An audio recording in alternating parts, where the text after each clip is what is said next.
Good morning boys. मैं हेमंत शर्मा आज एक बार फिर से आपके सामने 10वीं क्लास का अपने अध्याय 3 अपन कर रहे थे धातु, उसको लेकर आया हूँ। पिछले वीडियो में अपन ने धातुओं के भौतिक गुण किए थे।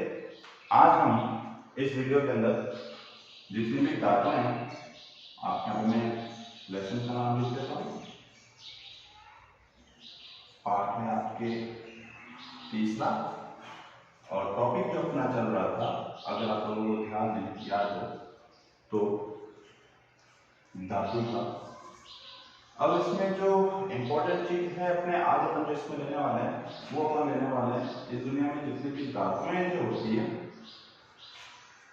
सभी धातुओं के जो रासायनिक गुण हैं,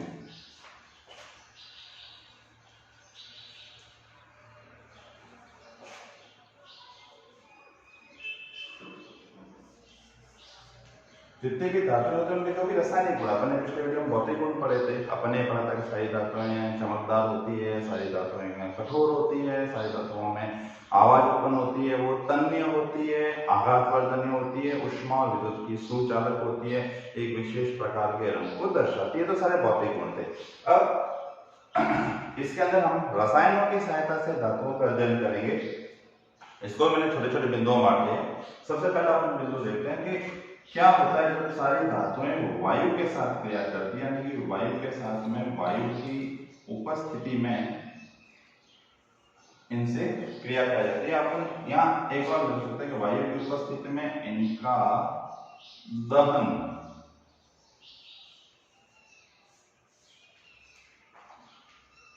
जब धातुओं का वायु की उपस्थिति में दहन किया जाता है तो वे किस प्रकार के गुणों को दर्शाते हैं, कौन कौन से रासायनिक गुणों को प्रदर्शित करती है। तो आज की वीडियो में लेते हैं, स्टार्ट करते हैं कि जब धातु, कोई भी धातु धातु जब ऑक्सीजन, वायु में इनका मतलब ये होगा कि भाई ऑक्सीजन, हवा में क्या होता है ऑक्सीजन होगी, तो वायु धातु जब ऑक्सीजन से मिलकर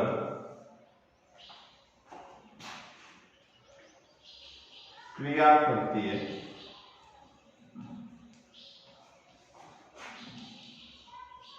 तो वह धातु के ऑक्साइड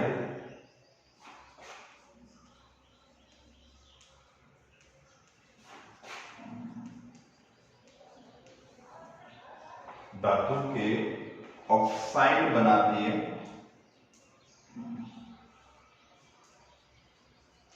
ठीक है, कोई भी धातु है, दुनिया में बहुत सारी धातु हैं, लोहा है, चांदी है, तांबा है, पीतल है, जस्ता है, ये सारी धातुएं, लेड है। तो जब कोई भी धातु ऑक्सीजन से मिलकर क्रिया करती है, ऑक्सीजन के साथ क्रिया करती है, ऑक्सीजन के लिए ऑक्सीजन के साथ क्रिया करती है, तो हमेशा वो क्या बनेगी, धातु के ऑक्साइड बनाती है। इसको मैं समीकरण से करूं, जैसे धातु है और इसके भी क्रिया मैंने ऑक्सीजन से करी,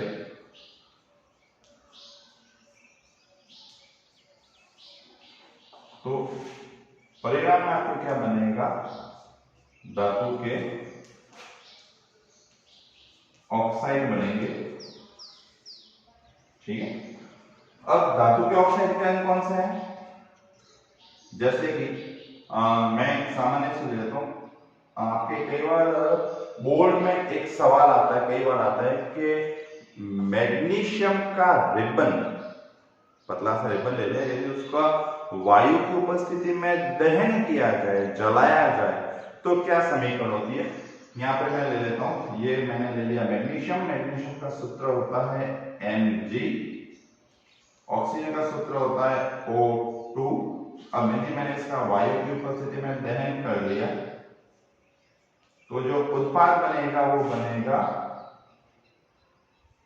2MgO। हमने पिछले अध्यायों में समीकरण संतुलित करना सुना पढ़ा होगा, आपको पढ़ा दिया होगा उन क्लासों के अंदर। देखिए यहाँ पर मैं आपको बता देता हूँ, क्योंकि यहाँ पर ऑक्सीजन में 2 अणु हैं, तो यहाँ पर उत्पाद आपने लिखा होगा 2 यहाँ पर है तो ये जो दो है ये ऑक्सीजन के दो दर्शा रहा है और मैग्नीशियम के भी दो की संख्या, यानी इसमें मैग्नीशियम के दो अणु भाग ले रहे हैं। चूंकि यहाँ पर मैग्नीशियम का अभी तक एक अणु और यहाँ पर मैग्नीशियम के दो अणु है, इसलिए यह अभिक्रिया संतुलित नहीं है। इसको संतुलित करने के लिए हमने इसके आगे भी क्या कर लिया, मैग्नीशियम के दो अणु ले लिए। अब यह समीकरण संतुलित होगी। 2Mg + O2 ऑक्सीजन की उपस्थिति का दहन करने पर 2MgO बनता है। ये सवाल आपके कई बार बोर्ड में पूछा जा सकता है कि वायु की उपस्थिति में मैग्नीशियम रिबन का दहन करने पर क्या बनता है, तो हमेशा मैग्नीशियम ऑक्साइड बनता है। और भी बहुत सारी धातुएं हैं, जैसे कि हम ले लेते हैं कॉपर Cu + O2 वायु की उपस्थिति में दहन करने पर काले रंग का कॉपर ऑक्साइड प्राप्त होता है, CuO प्राप्त होता है। कॉपर ले लिया, Cu ले लिया, उसका वायु की उपस्थिति में हमने दहन कर लिया और काले रंग का अपने कॉपर ऑक्साइड मिल गया। और ले लेते हैं एल्यूमिनियम के 4 अणु प्लस ऑक्सीजन O2 है, एल्यूमिनियम के 4 अणु ले लिया, ऑक्सीजन के यहाँ पर, चलो इसको मैं सीधा ही ले लेता हूं। मैंने एल्यूमिनियम लिया, इसकी अभिक्रिया मैंने ऑक्सीजन से कराई, उत्पाद के रूप में Al2O3 एल्यूमिनियम ऑक्साइड के दो अणु प्राप्त हुए यहाँ पे भी। अब चूंकि यहाँ पर पहले से 2 है और यहाँ 2 है, तो 2 का 2 से मल्टीप्लाई कर दिया, 4 हो गए। इसका मतलब यहाँ पर एल्यूमिनियम के कितने अणु आएंगे, 4 आएंगे। यहाँ पर ऑक्सीजन के 3 अणु हैं, आगे 2 है, 3 का 2 से गुणा कर दिया, 6 हो गए। तो यहाँ पर ऑलरेडी 2 तो है, मैं इसके आगे 3 लगा देता हूँ, 3 दूनी 6। तो ये आपके हो गया मैग्नीशियम ऑक्साइड। मैग्नीशियम ऑक्साइड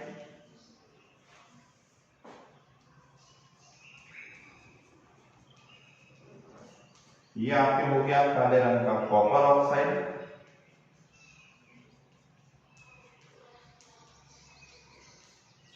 और ये आपके हो गया एल्यूमिनियम ऑक्साइड।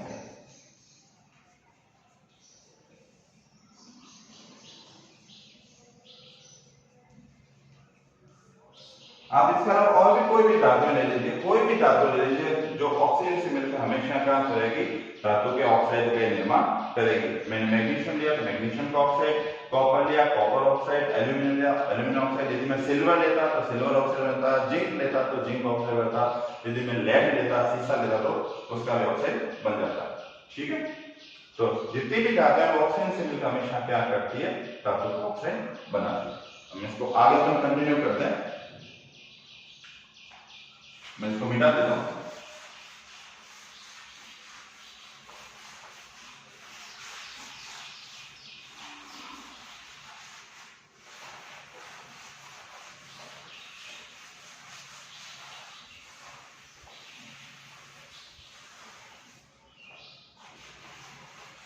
अब इसमें कुछ अपवाद भी हैं, जैसे कि aluminium oxide Al2O3, aluminium oxide अपन अभी जस्ट पढ़ा था, और जिंक ऑक्साइड ZnO, साबिनी, मैं दोनों की बात कर रहा हूं। एल्यूमिनियम ऑक्साइड और जिंक ऑक्साइड ये ऐसे ऑक्साइड है, ये ऐसे धातु ऑक्साइड है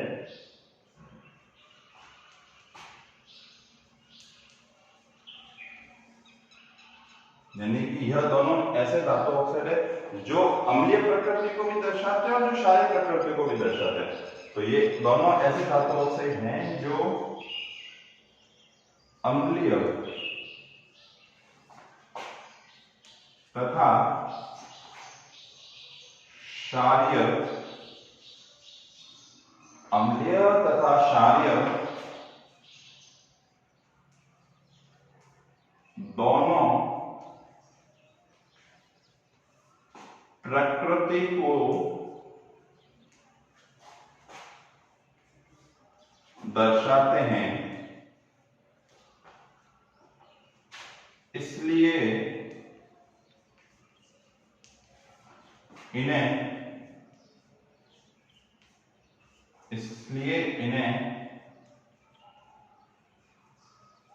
उभयधर्मी ऑक्साइड इसलिए इन्हें उभयधर्मी ऑक्साइड कहा जाता है। यानी कि ये सवाल आपके पूछा भी गया है, दो ऑक्साइड है, एल्यूमिनियम ऑक्साइड और जिंक ऑक्साइड, ऐसे धातु ऑक्साइड है।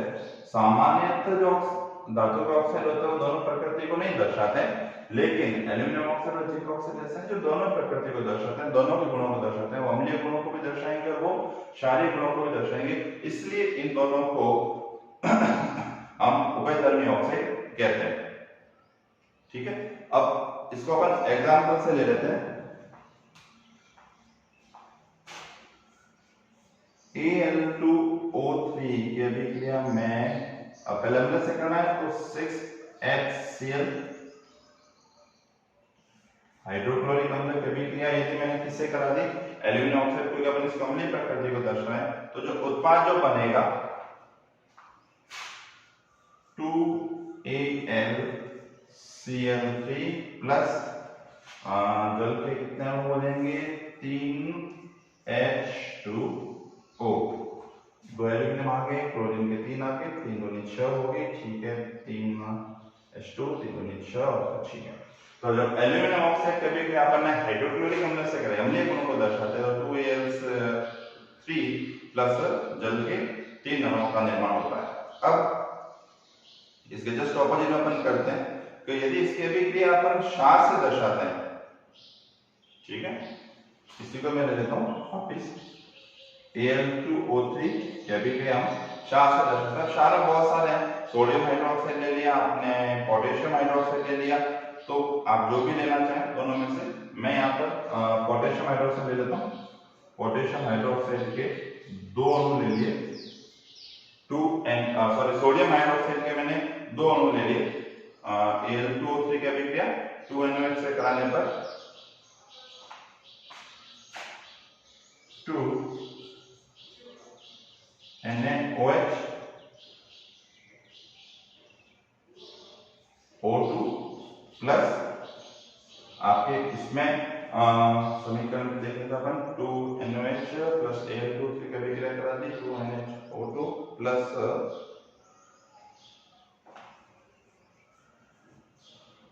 H2O।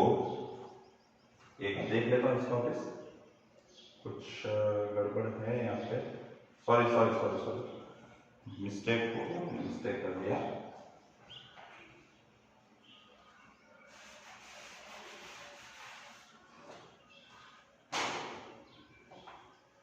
दिमाग से निकल गया। 2NaAlO2 प्लस H2O का निर्माण हो गया।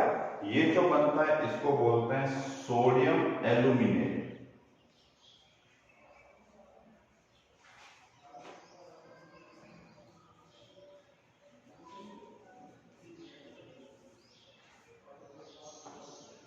यानी एल्यूमिनियम ऑक्साइड की जब आपने अम्ल से भी कराएंगे, हाइड्रोक्लोरिक अम्ल से कराएंगे, तो 2AlCl3 प्लस CH2 बन गया। और यदि एल्यूमिनियम ऑक्साइड की भी कराएंगे अपन क्षार से कराते हैं, 2NaOH से कराते हैं, तो 2NaAlO प्लस H2 बन गया। ये भी यदि आप इसके भी कराएंगे पोटेशियम हाइड्रोक्साइड से भी कराते हैं, प्लस 2KOH से कराते हैं, तो जो उत्पाद जो बनेगा वो 2Na प्लस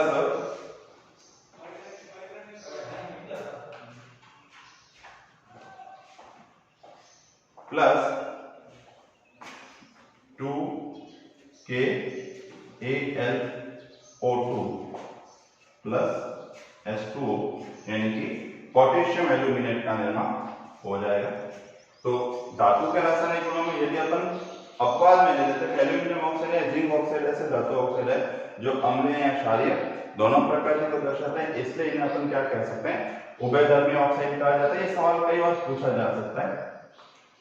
अब इसके अपन अभिक्रिया दर्शाते हैं कि एल्यूमिनियम ऑक्साइड की अभिक्रिया अम्ल से कराते हैं, HCl से कराते हैं, तो 2AlCl3 बनता है और साथ में उत्पाद के रूप में आपके जल का अणु बनता है। यदि इसके अभिक्रिया आप क्षार से कराते हैं, चाहे NaOH लें या KOH लें, जो उत्पाद बनेगा, जैसे आपने NaOH से लिया तो सोडियम एल्यूमिनेट बनता है, और यदि आपने KOH ले लिया तो आपके पोटेशियम एल्यूमिनेट का निर्माण होता है। ठीक है, चलो आगे इसमें देखते हैं।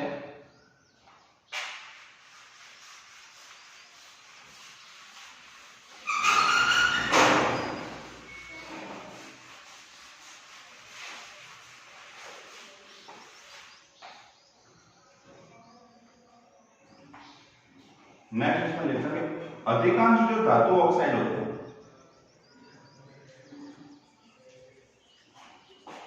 अधिकांश जो धातु ऑक्साइड है वो जल में अघुलनशील होते हैं।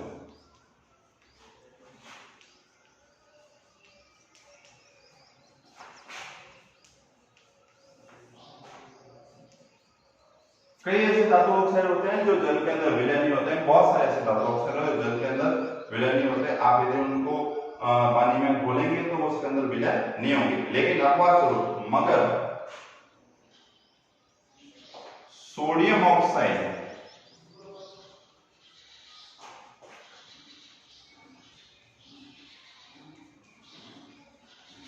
तथा पोटेशियम ऑक्साइड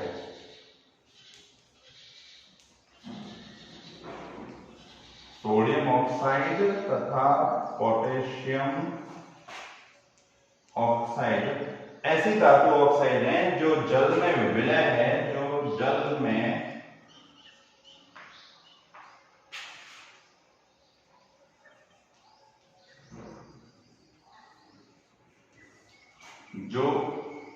जल के अंदर घुलनशील है, जो जल में विलय है तथा ये विलय होने पर हमेशा क्या बनाती है, क्षार का निर्माण करती है तथा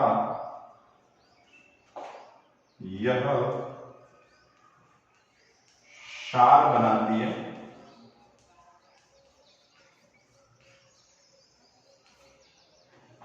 अब सोडियम ऑक्साइड का मतलब हो गया Na2O, ठीक है।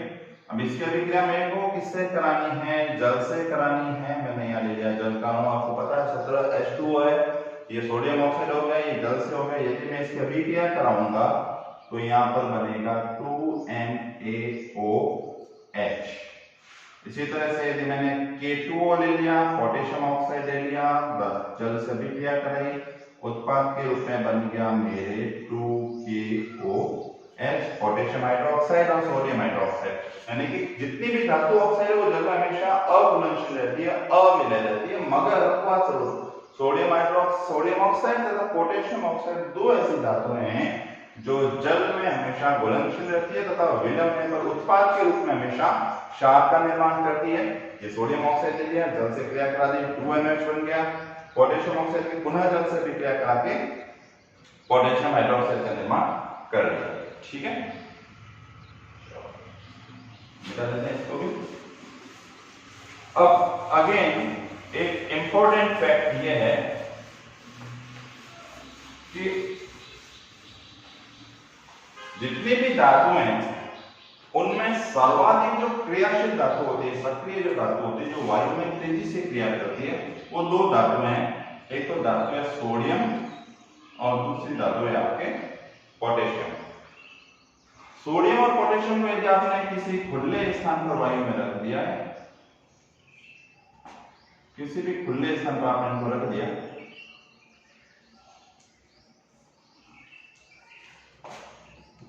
वायु के संपर्क में आने पर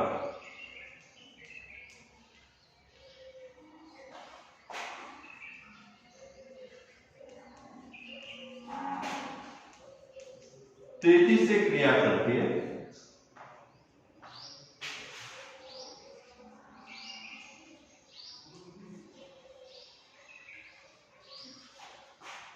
तेजी से क्रिया करती है। इसलिए इनको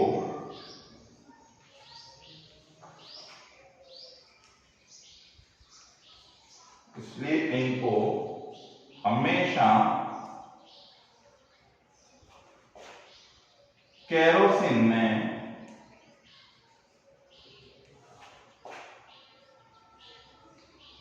डुबाकर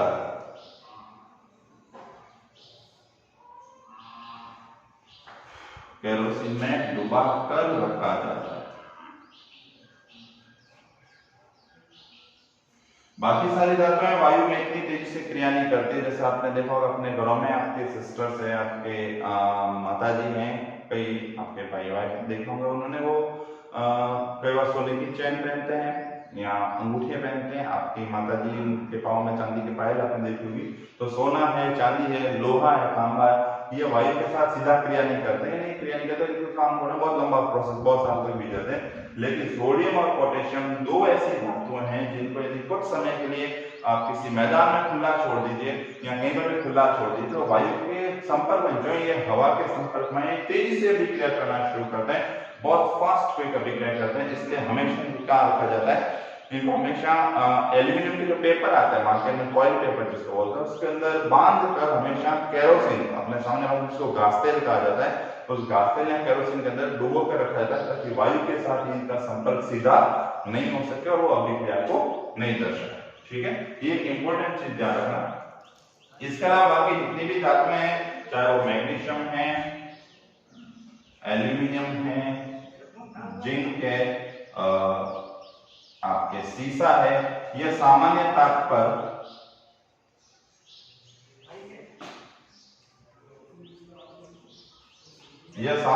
अभिक्रिया नहीं करती है, यानी कि इनके कोई अभिक्रिया किसी प्रकार की क्रिया नहीं बनेगी। और यह इनको बचाने के लिए क्या करते हैं, इनके ऊपर सामान्य ताप पर ऑक्साइड की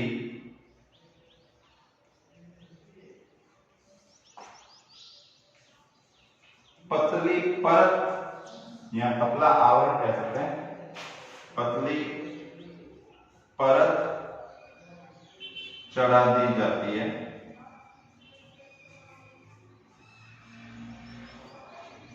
अब चढ़ाते क्यों है, इसका कारण ताकि इनका ऑक्सीकरण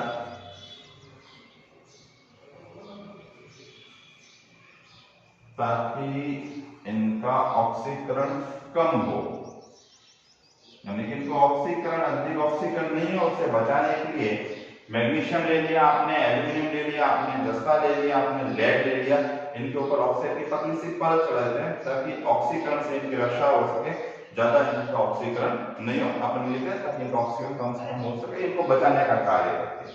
तो सोडियम और पोटेशियम जो ऐसी धातुएं हैं तेजी से अभिक्रिया करती है, वायु में हल्का सा खुला छोड़ने पर अभिक्रिया करना शुरू करती है, इसलिए इनको हमेशा केरोसिन में डुबो कर रखा जाता है। ठीक है, अब एक लास्ट चीज जो जरूरी है,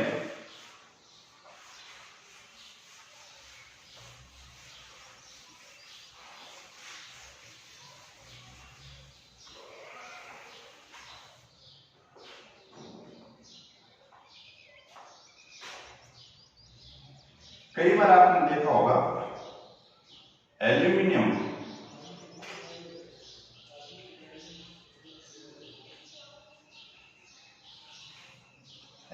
को बचाने के लिए, ताकि वो वायु में उस पर जंग ना लगे, संक्षारण नहीं हो, उससे बचाने के लिए उसके ऊपर भी एक ऑक्साइड की मोटी परत चढ़ा दी जाती है।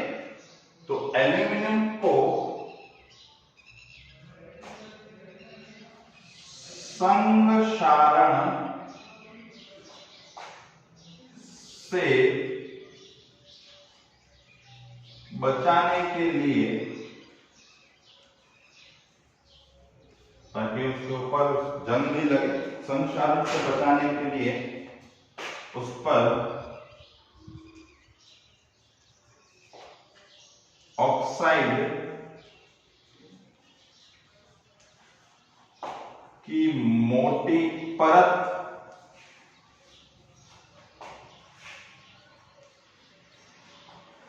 को चढ़ाया जाता है।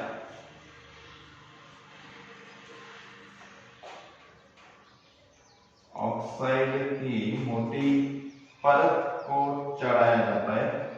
यह